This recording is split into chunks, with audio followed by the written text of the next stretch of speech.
Welcome to Altar of the Demo Gods.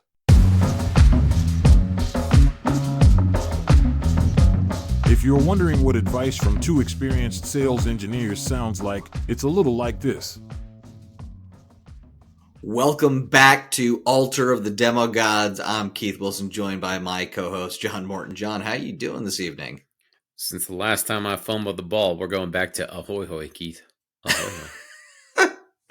So John's making a kind of an inside joke there. We actually recorded this episode once already, but John had something. There were some gremlins in the microphone. The Demo Gods were not pleased. Yeah, if people notice, my background's a little different. I reorganized my office. Everything was good, and about 20 minutes in, everything crashed. We call it the jinx of the demo. Anybody who's in tech sales knows it was real. Yeah, it happens. The Demo Gods did not look favorably upon us. So here we are recording again. John and I were going over. I was admiring his background.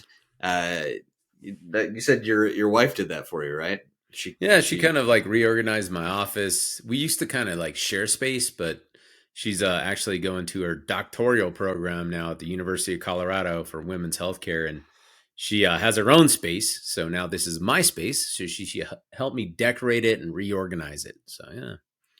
Yeah, I mean, I think work from home is so much easier when you have like a nicely organized space with everything that you need ready to go.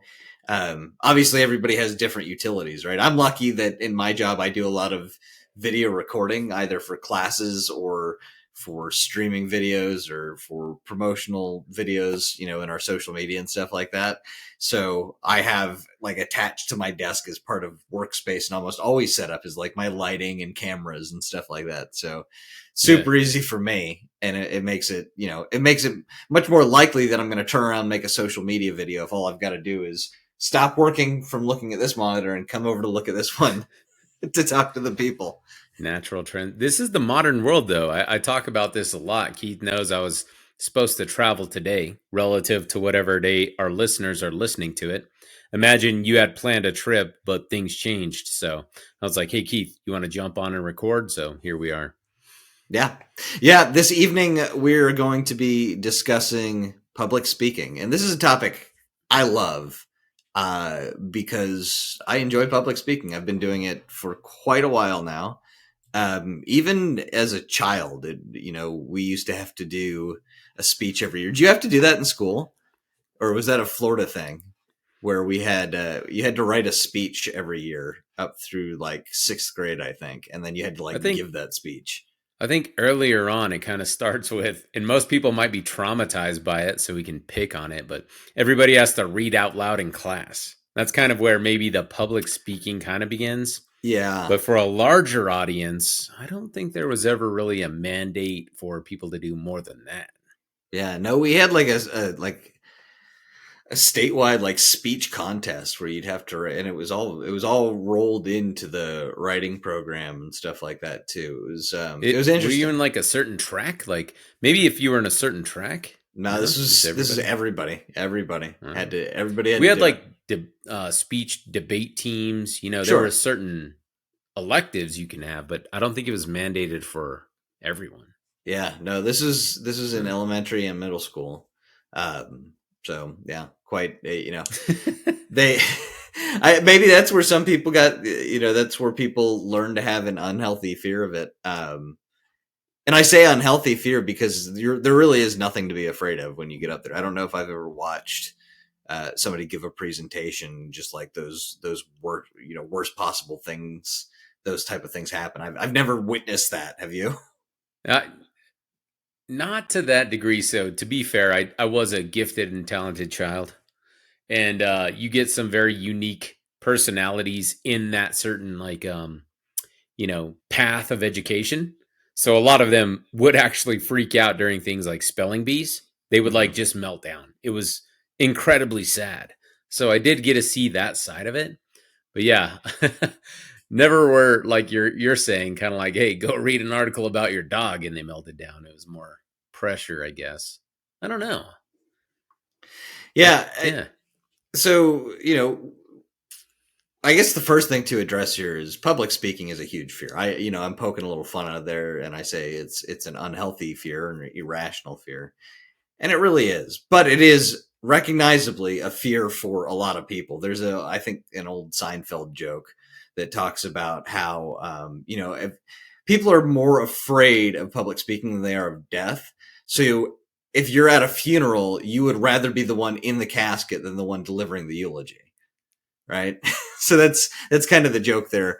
I'm obviously not telling it correctly. I mean, I laughed after the fact because it's a terrible joke, but I understand the idea. It's a good joke when told properly. Yeah.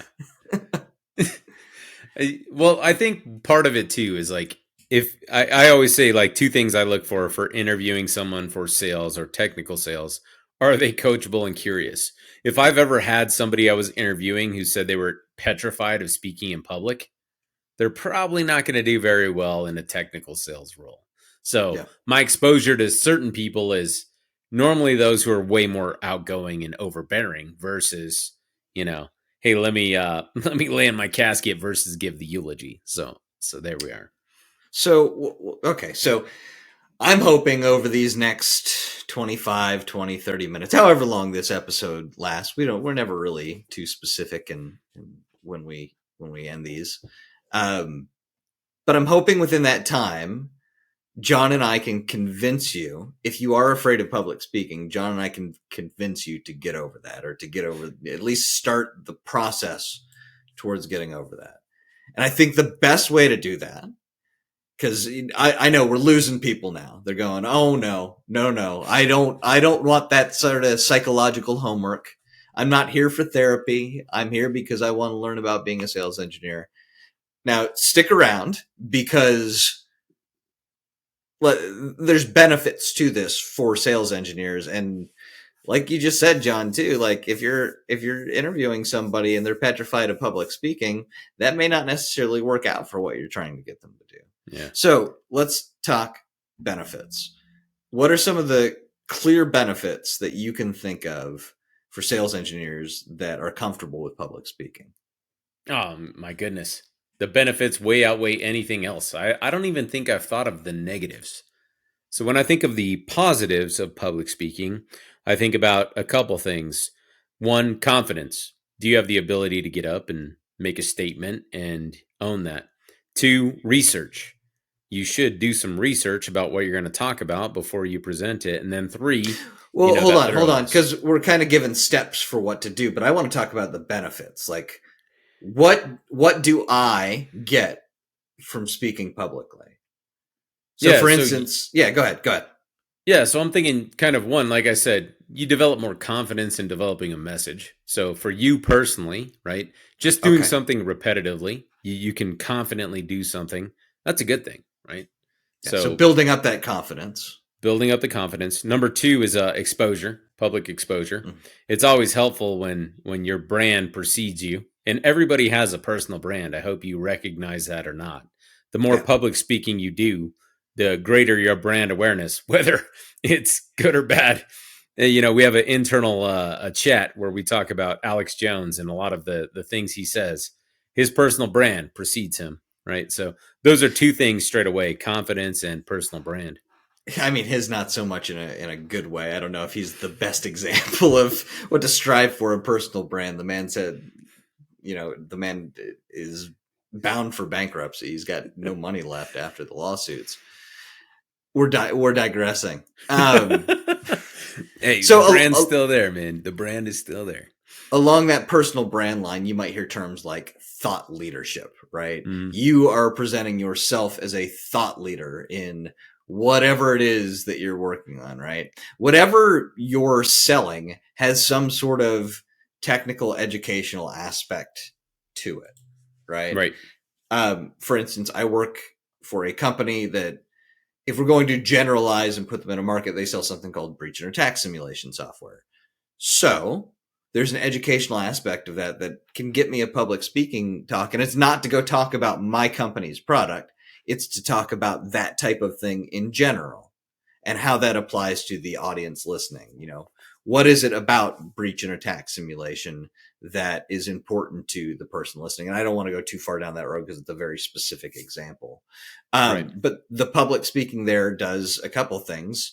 Like John said, I'm building confidence in refining my message, in practicing this and refining the message.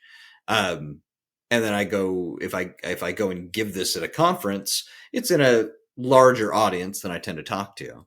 So I can still take parts of that message and parts of the way I deliver and the confidence that I built from that and bring that to the meetings that I go to. Right.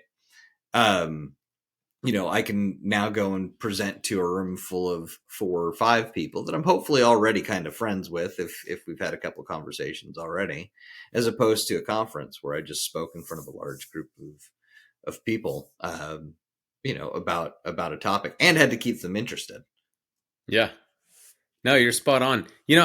Before we go a little bit deeper too, I just want to double tap on what do we mean by even public speaking? How large of an audience is that? Sometimes you'll go to Keith's point, maybe you have a conference, you submitted a white paper, you want to talk about something you're confident about, something you're really proud of that you understand.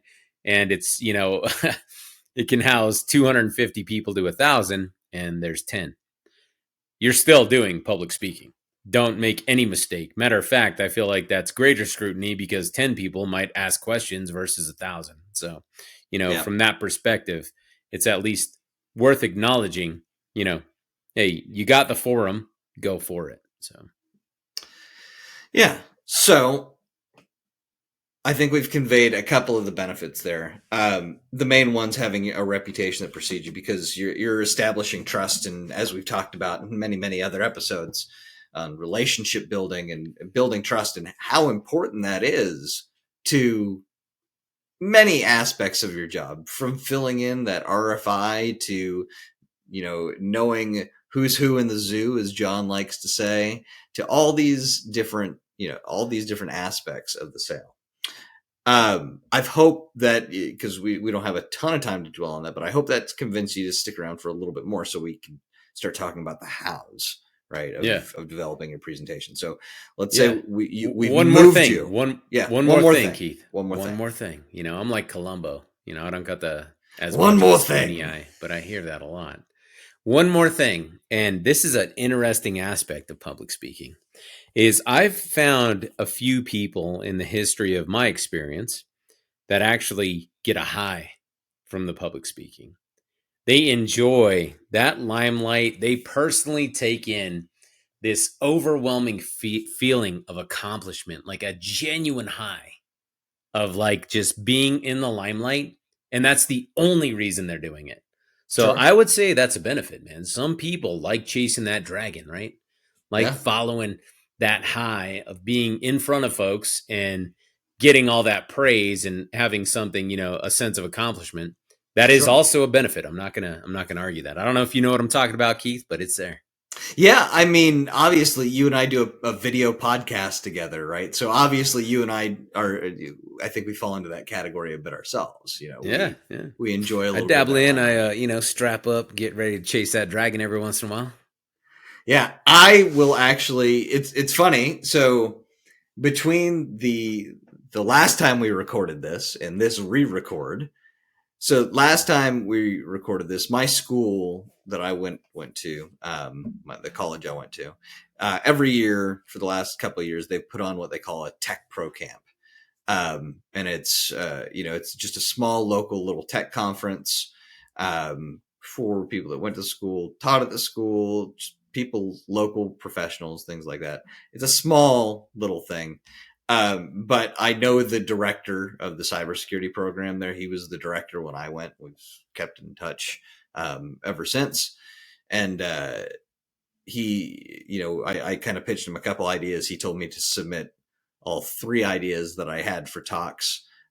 So last time John, you and I had talked, I had 2 talks I'd been selected for. Since then, I've been selected for the 3rd. So I will be giving 3 talks at one conference. 2 of them on similar subjects, but another one. If you happen to live in the Sarasota, Florida area, and you're at all interested in this conference, you can hit me up privately on LinkedIn, or you can email us at demogodspod@gmail.com. That's demogodspod@gmail.com. And I'll give you more details. But the first two are about a security topic. And then the last one is more about my career, right? And which we talk about a lot on here. So I'll probably be talking about some of the lessons learned that we talk about on there. I may even be talking about public speaking, as it has been a pretty big part of my career, right? You get my endorsement off the top. Hopefully that gave you that little taste of that high, nice little bump for you. Yeah. So with that in mind, let's talk about the hows, right? How do you even say you want to go to a conference? You want to go speak at a conference. The first thing you're going to have to do is respond to what they call a request for papers, also an RFP. Isn't that what a good RFP in my mind? Isn't it? Or they may have another name for it, but I think you're right. Like a request for papers. CFP, call for papers. Oh yeah, that's what they call it. Yeah, CFP. So that'll be our acronym for this week. CFP. CFP. Call for papers. So call for papers. So if there's a conference that you enjoy that you're targeting, just pay attention to their website, follow the social media account, stuff like that. A couple months out, they're going to announce when they have a call for papers. That's when you're going to submit your abstract, which is basically just a summary of what your talk's going to be about. At this point, you don't have to write anything. You don't have to have a presentation ready to go or anything like that.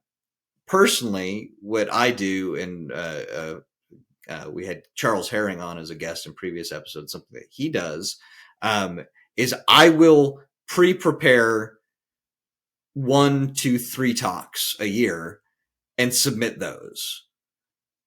So I already have those talks regardless, right? Of whether they're accepted or not, they're just ready to go because I'm going to use them I'm going to repurpose them for all sorts of different things. And it allows me to just focus on those talks and refining them and making them better, right?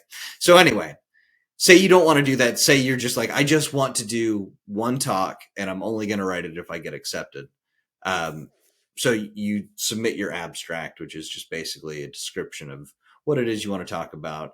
They'll probably ask for a biography, maybe a headshot. I've only ever been asked for a headshot at submission, like when actually submitting the CFP, like once or twice. Normally it's all just blind, right? It's just done just through the CFP. Then they reach out to you and they'll either let you know, sorry, we didn't select you, or yes, we passed you on. And once they tell you you've been selected, then it's time to start writing. Yeah. Did I leave anything out, John? I don't think so. So I've always been on the opposite end of the spectrum here, Keith. And this sounds really spoiled and pretentious, but I am what I am. People love the sound of my voice. So I've always been thrust into speaking opportunities where I didn't necessarily elect it.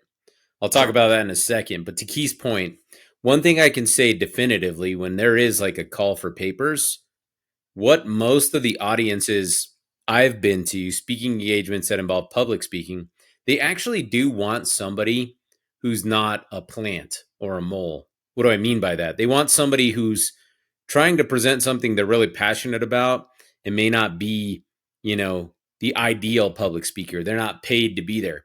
Most of the folks who go through what Keith's saying and they're making these selections when they make these call for papers, they're looking for something unique, either about your topic or about you. And I can say definitively over the years, it's been pretty fair. They are looking for literally anybody. So don't be afraid to submit your ideas or submit your talk because you don't think you're good enough. I'm telling you right now, that's who they're looking for. They don't want me, right? They want something that's going to be more pertinent and relevant to their audience. So, don't hold back on that, to Keith's point. When they're asking for your headshot, it's real, and that's a good thing. Yeah, and I'm seeing more and more conferences cater to and encourage first-time speakers. Like they will carve out a certain percentage of their selections to people who have never spoken before. Yeah. right? Just so that they can give them that platform. Hey, man, I will be front row. That's my favorite sort of speech. I go to any conference, I'm there, I'm clapping, I'm cheering, I'm happy for you. So do it. Okay. So next, I've submitted. Now I need to understand who my audience is. Who am I talking to in this speech? And what is the point of my talk? Am I trying to persuade somebody? Am I trying to inform them? What is it exactly I'm trying to do? Am I trying to excite them? The best sort of most memorable talks are going to be tied to some sort of emotion. Particularly, you'd want to use something happy. You don't. Fear is something you want to stay away from because people smell that, and it feels weird, right? But you want to understand your audience. You want to know who you're talking to, because that's going to inform the rest of this, right? Now, the downside of that is you're generally talking. We're talking at conferences now, not these small groups or meetings with companies, but at conferences, you now are talking to a wide range of people. What you want to focus on is the commonality of all of those people, right? They're all at that conference for a reason. They have some things in common that have to do with that conference. So that's the persona we're going to cater to. It's going to be difficult to gauge the knowledge level of the audience, though. Oh, yeah. If you're speaking at a university, you'll understand that there's going to be a portion of the audience that is still new to whatever it is you're talking. So you may have to explain concepts that you wouldn't normally explain. I could be wrong, though. At that same university, you may also have, master's students and more advanced students that know all this stuff already. And if you're going into the weeds to explain it, that's kind of boring. So you have to find that middle ground. Yeah. And to me, that's always been the hardest part, is truly trying to understand who the audience is, trying to make it so that everybody gets it without feeling insulted. Yeah. It's not easy to do. 100%. So one of my favorite quotes whenever I teach new people about anything I'm doing or any job I'm at, or just generally, is I always lean on Albert Einstein, who said, if you can't explain it simply, you don't understand it. Right. So I don't know where we lost it. I don't know how it became derogatory, but I am a fan of keep it simple, stupid. KISS. If you keep it simple and you keep it clear and you keep it concise, your message, you'll have everyone's attention. Yeah. On top of that, to Key's point, you have some sort of association to the larger audience. It's win-win, right? So a simple message, a simple story, and you're associating to your audience because you understand who you're delivering to. You're going to have a good time. You're going to get that high. You're going to get people cheering and requesting you to submit more papers, in my experience. Yeah. So let's talk about structuring your presentation.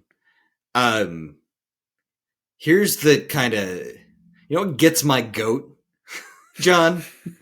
What gets my goat about conferences? Gets my goat. The need to have me speak for 45 minutes with the obligatory 15 minutes for questions. First of all, nobody wants to sit and listen to me or really any other speaker. Like, there's very few speakers I want to sit and listen to for that long.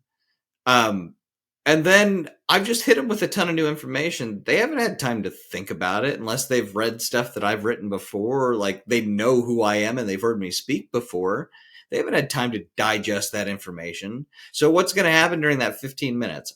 If I'm lucky, I may get 2 questions, maybe. And they're probably not going to be good ones, and not to like insult anybody that's asked me a question before, but they haven't necessarily been something you've been deeply thinking about if you're just hearing what I'm talking about for the first time.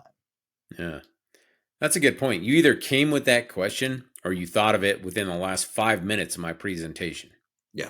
Both of those are probably not going to work out well. So anyways, before I divert down that road, I think it's a horrible idea. I think presentations should be limited to 20 to 30 minutes, no longer than that.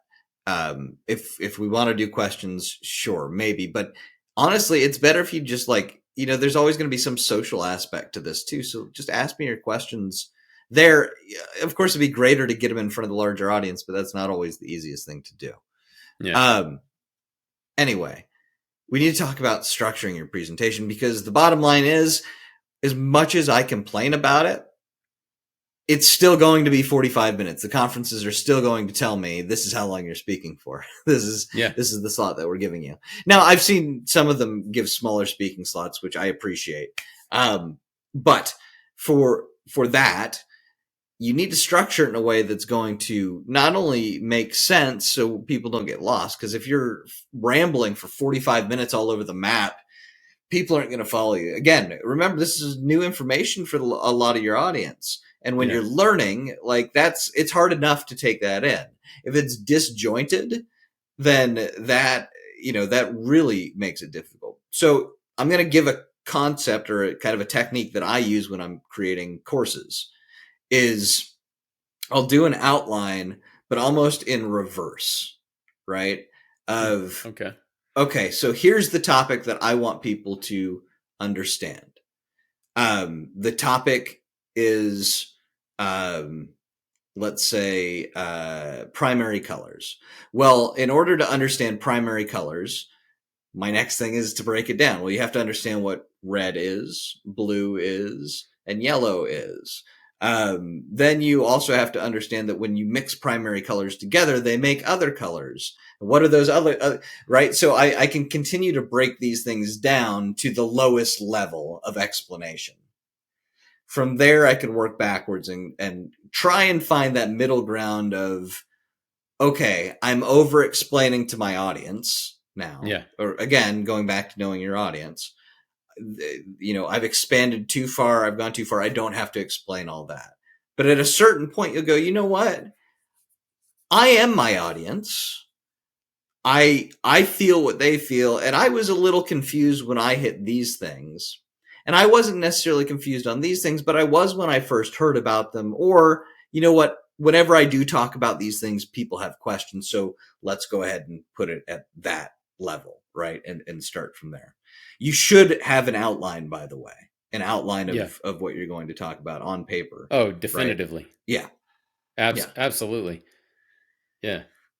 So structure that now to be the basic concepts, the ones that we've broken them down to the furthest. So the most basic concepts, we'll start there, and then we'll build till we get to the end, to where you understand the final concept that I'm trying to explain to you, right? Because generally, if I'm trying to explain a big concept, it's made up of smaller concepts that you have to grasp in order to get that big concept. So that helps structurally. Now, to keep people interested for 45 minutes, that's the difficult part. You do that with stories, with analogies, with interesting speaking techniques, with using pauses, with being there's many different ways you can do it, right? But you want to make sure that the presentation's structured and that you've practiced. I'm losing myself here, John. Yeah, that you practiced. No, the only thing I would add to this, Keith, is you're absolutely spot on, right? And I always say, like, keep it simple. And I know some people don't like an agenda, but I do. The only thing I think you missed is just that intro, that abstract about who you are and why I should be listening to you. Yes. Why is this person hopefully not speaking at me, but speaking with me? And that intro is what Keith's talking about. When you want to tell a great story, I like to open it up with who I am, my background, what I did, why it's relevant that you listen to me. That way, as I sprinkle in those stories throughout the nuance of this structure, you're leaning in, you're getting more from it, and you're looking at me as a subject matter expert, right, on top of a great presentation. So that's the only thing I would add there, Keith. Yeah. So one more piece, and then we'll move on to. I'd say there's so many different topics, but we're getting close on time. So I think I'm going to hit on this one more thing that we'll talk about, slide design very quickly. So once you've structured your presentation, to keep it moving smoothly, you want to count on having to re-engage or re-up your audience's interest every 3 to 5 minutes, right? That means that every 3 minutes, I've got to hook you back into what I'm saying, either through a story, through an interesting fact, through some sort of delivery technique that makes you go, huh, okay, that caught my attention. We wanted to talk about delivery techniques, but here's what I'll say about delivery techniques real quick, because I'm not going to get into it. Sign up for Toastmasters. Find your local Toastmasters. Whatever your delivery technique is now, they will improve it. Whether it's abysmal, doesn't exist at all, or you've given public speaking before, look up your local Toastmasters, go sign up, start going to their meetings, and your delivery will improve no matter what skill level you are. That's all I'll say about delivery techniques. No, I like that, Keith. You always talk about Toastmasters in our I don't think you've presented it at all during this podcast, but Keith raves about it, and I get behind it, man. Any chance you get to experiment with presenting, talking, maybe we can get Toastmasters to endorse us, Keith. Alter the demo gods. What a great way to get over your fear too, because it's in a safe environment with a group of people that are all trying to do the same thing, right? Everybody in that room is afraid to get up and speak, or at least they were at one point, right? They were all you. So that I won't go too far down that rabbit hole again, because we've spent a lot of time talking on so many other aspects. I almost feel like we'll have to do another episode on. That's what I was going to say. We should have just split this one up. We didn't know till we got into it how deep it was going to get, but there's a lot here. There's so much here. Slides. This is the last thing that I want to talk about, and then we'll summarize. And I'm going to go back to your acronym. It's not the acronym of the week, but it's the acronym that you did give us, and that's KISS. Keep it simple, stupid. Don't give me textbooks on a slide, right? I don't want blocks and paragraphs of words on a slide. That is super boring too, because it's your visuals that you're presenting that will also keep your audience engaged as well, right? So use pictures, use images. We live in the time of generative AI, man. Like, it's so much easier to generate stuff for slides now and to make interesting slides. You'd be surprised how many BDRs we have, business development reps, that use memes to get someone's attention, and how effective it is as of late. Super. It's one of the, actually, that's a really good strategy that I've seen employed in a lot of public speaking, especially in technical public speaking, is at some point in the talk, there will be a meme that relates to what you're saying that will drop. The audience will laugh. It's a way that catches the audience's attention. So that's actually a great example, John.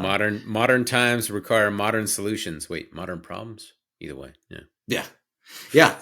So memes, 100% on board with memes. Again, because that's part of keeping it simple, right? Yeah. If you can tell a story with a simple meme, especially if you get them to laugh with it, right? You're keeping that message simple. I use animations, like, if you can make it work. I know it sounds really weird to say, and it's probably going against a lot of people's rules. I know. Some marketing person just had a heart attack right now. Use animations appropriately to illustrate things. I use icons for a lot of different things, to help provide a visual when I'm making slides. And you can do different things to make bullet points or words appear as you're saying them, right? That's a simple animation, but it's something that keeps the audience engaged. If I've got 3 points on a slide that I want to hit, I'm going to talk about my first point, and bam, that's going to come up on the slide. And then I'm going to talk about my second point, and bam, that's going to come up on the slide. And then I'm going to talk about my third point, and that's going to come up on the slide. That's what I meant by animation. Yeah, I agree with you. I don't mean you're making a cartoon with this thing. Yeah, it makes a little bit of practice, because actually that'll help you even keep on track during the conversation. If you're like presenting and you're talking about some point for like a couple minutes, to Keith's point about like 3 to 5 minutes, and you're doing it like right in time, right in tandem, where next bullet and animation shows up, you talk for 2 or 3 minutes, next bullet. It is awesome if you do it right. I can't say everybody does it great straight away, but yes, absolutely, Keith. I'll say another sort of very simple slide design that I like is the full slide image, just a full photo for the entire slide. If you do it right, for the people that are a little bit more design minded, this might make sense, right? You can draw like a triangle over, or not a triangle, a rectangle over top in gray, and lighten the transparency so that you see the image behind it, right? So that you get kind of get this band going across the image. Then in white, you put whatever words you want to put, but large, right? So this is for if you're only putting 1 to maybe 5 words on the slide, right? Because it's interesting from the image. That gray strip kind of separates things, and then the white text stands out. Or just have the image just by itself, or just have a black slide with white text. That works really well. Or the reverse of that, white text. It's the Apple approach, right? Think about Apple presentations and how simplistic those are. Yeah. The right? simpler the better, man. Almost I tell everybody elegant, like a work of art, even. Yeah, I feel like at this point, Keith, we're committed. We might as well just split this up. But what I tell people too when I first see a slide or a presentation is like, if there's like a bunch of words and there's a bunch of stuff happening on the slide, I spend more time looking at that than I am listening to you. Right. So that's like not a good thing. You don't want that per se, unless you're trying to make that your point. You want them to listen to you, and your slide complements what you're saying, right? Yeah, exactly. The slide's there to enhance what I'm saying, right? Yeah. That's the purpose of it. It's not there to be the conveyor of the message. That's my job as the speaker. It's there to be a visual aid to help you understand the message that I'm trying to convey, to add some visual interest to That's exactly it. I told you, my wife's working on her doctoral program, and her master's degree wrap up is this prezo, and I'm like looking at her slide, and it's relevant data. There's like all these numbers and metrics, but being in sales for so long, I'm like, what are you trying to tell me here? Is this all pertinent detail? Because I'm like, I can't even read it. It's so small.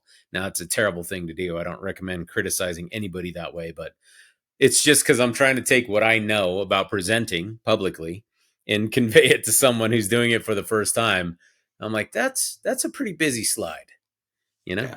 Simplify, simplify, simplify. Keep it simple, man. All right, John, it is that time. This was a long one, but we're gonna do the summary. We're gonna do our favorite parts. Exactly. We're gonna do the wrap up. So I'll go first, and then I'll let you go. So when it comes to public speaking, you should do it, right? Go to Toastmasters if you're afraid. Even if you're not afraid, go to Toastmasters. They'll help your delivery. I should go back to Toastmasters. I haven't done Toastmasters in quite a while, but it's a great experience. You definitely should do it. Understand your audience, because that's what you're going to build all this stuff on, right? Once you understand your audience, then you'll know how to tailor your outline. You'll know how deep to go, how deep not to go, and try and keep it interesting. John, what do you want to share with the folks? Along those same lines, Keith, I hope everybody at least tries it once, you know? It's not like crack. Just go ahead and try this once. Be proud of who you are. Be proud of why you're up there. Even if this is your first time, your first exposure to it, make that a point. People will rally behind you because they want to hear somebody tell them something that they care about. So, get out there, do it, structure it well, do an intro, have an outline, go through the process, understand your audience, keep it simple, stupid. You're going to love it, man. You're going to get that high, and you're going to call me and Keith, shoot us a message and be like, hey, man, can we come present on your podcast? So, yeah, there you go. So stay tuned. Next week, we're going to be talking about time management for sales engineers, how to best manage your time, especially in a job where you're kind of the boss of your own calendar. So we'll get deep into that. If you've enjoyed this podcast, if you've enjoyed this episode, please like, share, subscribe, all that stuff. You can find us on YouTube, anywhere you get your podcast. Don't forget to tell your friends about us. If you're unsure of where to get us, you can always go to demogodspod.com. That's our website where we link to all of our places. We also have articles, blog posts, all that good stuff on the website there to help you be a better sales engineer. Again, you can find us on YouTube, anywhere you get your podcast. If you have questions for us or you think you'd be a good guest on the show, you can email us at demogodspod@gmail.com. That's demogodspod@gmail.com. Talk to you next week when we're talking about time management for sales engineers. That'll be here on Altar of the Demogods.